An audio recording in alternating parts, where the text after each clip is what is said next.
In this video I'm going to give you the answer for this question. The question is, what is the tallest volcano in North America?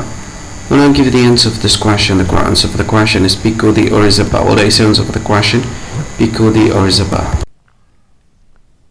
Hi, thank you so much for watching this video. If you find this video is very useful, you can help this channel to grow by subscribing this channel. Please this subscribe button and don't forget to like this video. And if you find this video is not really good, or you don't really like this video, or you kind of feel that it's a little bit offensive or something like that, you can click this one, dislike button. You can do that anyway.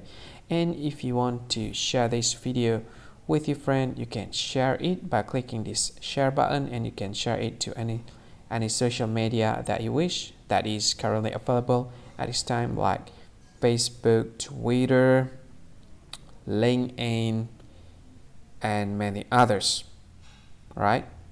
And if you want to add this video to your playlist, you can click this one. You can watch this video later, and you can find more options by clicking these three dots.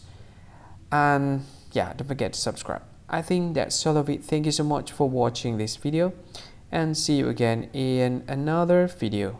Bye bye. See you again.